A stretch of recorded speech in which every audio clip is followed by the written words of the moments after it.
back to the next episode of Football Speeddial. In today's episode, we're going to see how each and every country runs its continental championships.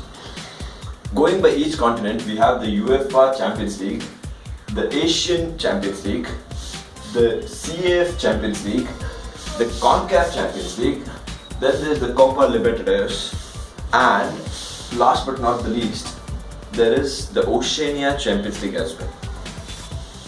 All the European countries are in Europe, of course, and Asia has all the Asian countries, including Australia. This leaves Oceania with just New Zealand and a few smaller countries like Fiji, Faroe Islands, and a lot of islands in and around this region.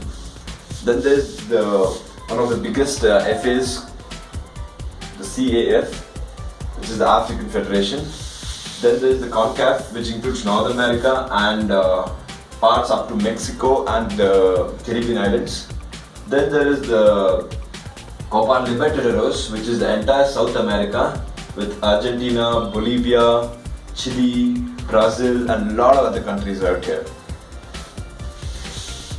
The top teams from the top leagues of the continent get direct qualification. For example, Japan, Australia, Iran get direct qualification into Champions League.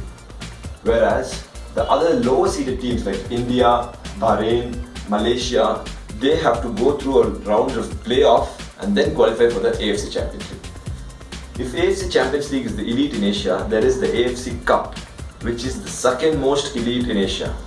This is a knockout based round for the teams which haven't qualified for the AFC Champions League but still want to make a mark in the continental circuit. Similarly, there is the UEFA Europa League, and there is the African Confederation Cup.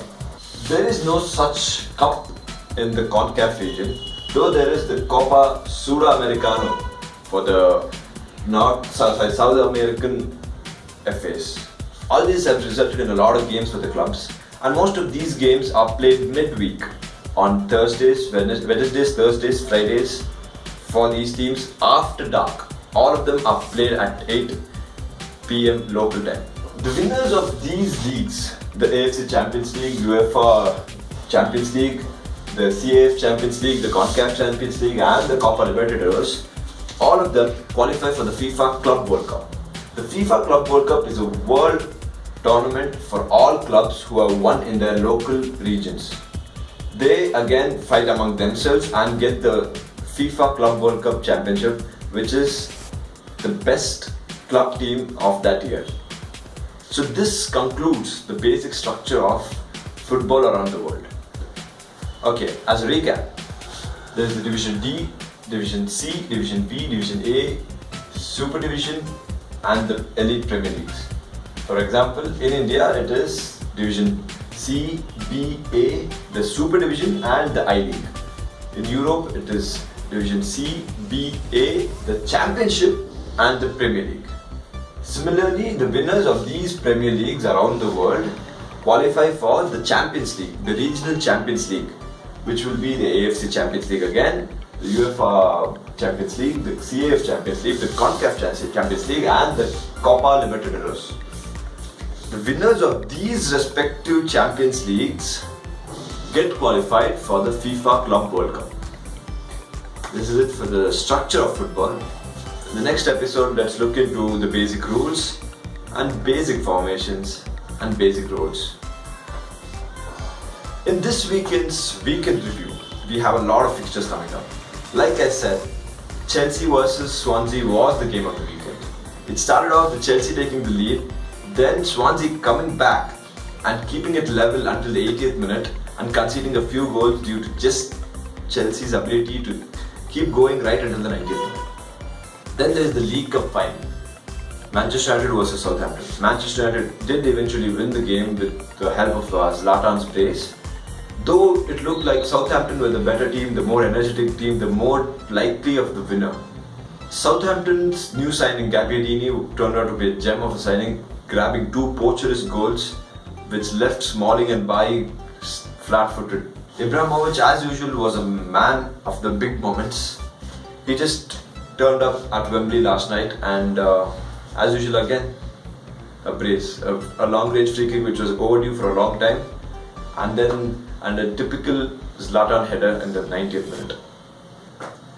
United fans will hope that this is a springboard for success for their upcoming battles in the FA Cup, in the Europa League and in the Premier League. Though the Premier League title seems almost secure by Chelsea, Europa League and FA Cup still remain in United sides.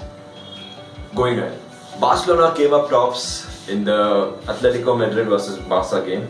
Messi as usual in his 90th minute, 87th minute I'd say, a winner, and I'm surprised it was not much of a scuffly game, not much of a fighting issue or a very dirty game. Kudos to Atletico Madrid, I'd say.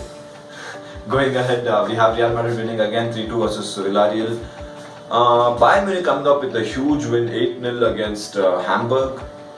Apparently the last 8-0 win was also against Hamburg. And Muller with a couple of assists. He's been on a goal drought, and it was very unselfish of him to get a couple of assists more than going for goal himself. And there has been, this week there has been a news in the footballing world which has shaken it to its core. Claudio Ranieri of Leicester has been sacked.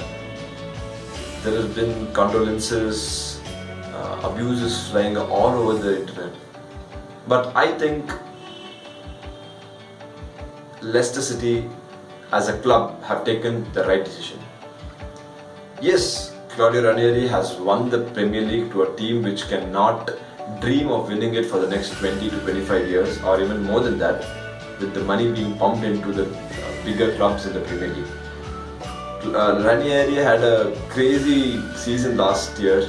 He made something out of literally nothing, and that is showing in the subsequent seasons.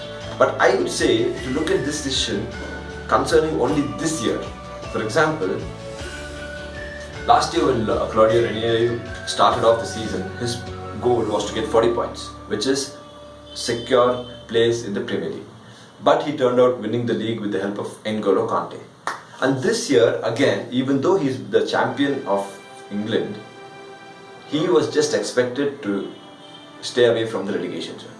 They started off very badly, and apparently I feel that he's got his team a selection wrong. He couldn't, of course, replace N'Golo Kante, but he could have gone for a more defensive thing and played more to the demands of the Premier League. He chose to go with his own setup and try to find a replacement for N'Golo Kante, which was almost impossible.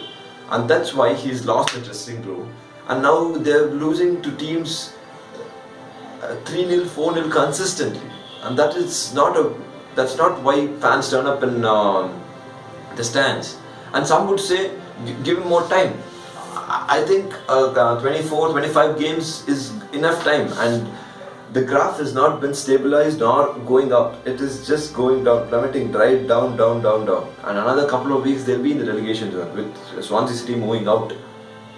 The club took a good decision to sack Ranieri, and I feel over the course of years, over a couple of 3 or 4 years, their stay in the Premier League will be more helpful for the club and its development compared to sticking to a manager who's won them history and going down back into the championship. Going down back into the championship will lose them a lot of sponsorships, a lot of players which they already have, and a lot of money over the cup if you take 2 or 3 years into consideration. So the choice to replace Ranieri with another manager and try to secure the Premier League status is a bigger priority than respecting Claudio Ranieri and his superhuman efforts last season. Well, that's it for this week's Football Speeddial, guys. I'll see you on Thursday or Friday again. Until then,